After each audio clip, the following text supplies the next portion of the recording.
galerinha do oitavo ano D, tudo bem com vocês? Eu sou o professor estagiário Marcos Vinícius, estou aqui para a gente dar continuidade no nosso conteúdo matemático e hoje a gente vai dar continuidade no nosso conteúdo de geometria, falando também sobre triângulos. Na semana passada a gente falou sobre os pontos notáveis de um triângulo e hoje a gente vai estar vendo algumas propriedades, tanto do triângulo isósceles quanto do triângulo equilátero. Então bora lá para a nossa aula de hoje. Primeiramente, sobre o triângulo isósceles, né? Como a gente viu na semana passada, o triângulo isósceles é aquele que possui dois lados iguais, né? A gente também viu sobre o triângulo equilátero, que é aquele triângulo que possui três lados iguais, e tem o triângulo escaleno, que possui todos os lados diferentes. Então, bora lá para algumas propriedades do triângulo isósceles. Bem, esse é um exemplo de triângulo isósceles, né? Como vocês podem ver na figura. E uma das suas principais propriedades é que o lado com medida diferente ele é chamado de base, né? Então, se ele possui dois lados iguais, então esse lado diferente ele é chamado de base. No caso da figura aí é o lado BC. Os ângulos adjacentes a bases são chamados de ângulos da base. Como assim, professor, adjacentes? Ou seja, ângulos adjacentes é aqueles que possuem um lado e um ângulo em comum. Logo, os ângulos adjacentes à base eles são chamados de ângulos da base. Ou seja, esses ângulos eles possuem o quê? O lado da base, né? O lado diferente do triângulo, a base em comum. Ou seja, o ângulo B e o ângulo C. Outra propriedade importantíssima é que o ângulo oposto à base, né? A gente tem a base, que é o lado diferente, e o ângulo que está à frente da base, o ângulo A, no caso, ele é chamado de ângulo do vértice. Entendido até aqui, né, galera? Então, a próxima propriedade é que o quê? Em todo triângulo isósceles, a mediana, a altura relativa à base e a bissetriz do ângulo do vértice coincidem. Como assim? Então, alguns dos pontos notáveis que a gente viu na aula passada, no triângulo isósceles, eles coincidem. A mediana, que é o segmento de reta que separa o triângulo ao meio, né, reparte ao meio como se fosse um ponto médio. A altura relativa à base, ou seja, a gente tem no triângulo a altura relativa a cada lado. E a altura relativa à base, né, a altura relativa ao lado diferente, ao lado BC, ela é o que? Ela coincide com a mediana e também coincide com a bissetriz do ângulo do vértice, ou seja, coincide com a bissetriz do ângulo A, que a bissetriz é aquele segmento que reparte o ângulo ao meio. A gente tem um segmento que reparte um lado ao meio, a gente tem um segmento que reparte o ângulo ao meio. E a gente tem aquele segmento que dá justamente o que mede a altura. Então, esses três pontos notáveis no triângulo isósceles, eles coincidem, né? Eles podem ser encontrados no mesmo ponto, no mesmo segmento. Outra propriedade importantíssima é que em todo triângulo isósceles, os ângulos da base eles são congruentes. Então, se no triângulo isósceles a gente tem lados congruentes, dois lados congruentes, logo a gente vai ter o que? Dois ângulos congruentes. Ou seja, esses ângulos são os ângulos da base, né?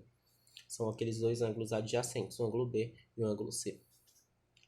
Então, galera, essas foram algumas das principais propriedades do triângulo isósceles. Agora a gente vai falar um pouco sobre o triângulo equilátero, né?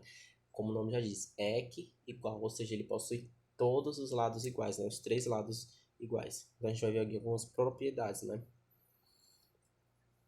Primeiramente, é que em todo triângulo equilátero, os três ângulos internos são congruentes, medindo 60 graus cada um. Bem, se o triângulo ele é equilátero, ou seja, ele tem todos os lados iguais. Então, todo triângulo equilátero, ele tem todos os lados iguais e tem todos os ângulos iguais, ou seja, equiângulo também. Ele é equilátero e é equiângulo. Então, se ele é equiângulo, todos os ângulos são iguais, a gente sabe que a soma dos ângulos internos de um triângulo é 180. Então, basta que a gente divida esses ângulos por 3, né? 180 dividido por 3 é 60. Logo, a gente vai ter todos os ângulos, na medida de todos os ângulos igual a 60 graus. Então, todo triângulo equilátero, ele é equiângulo, ou seja, ele possui todos os ângulos iguais, como a gente acabou de ver, né? Medindo 60 cada um. Outra informação importante, assim como lá no triângulo isósceles, que ele possui que a mediana, a altura relativa à base e a bissetriz do vértice, elas são iguais, né, coincidem. Então aqui, ó, em cada vértice, a mediana, a altura e a bissetriz interna coincidem e são congruentes. Então, além delas coincidirem, elas são congruentes, elas são iguais, como a gente pode ver na figura ao lado.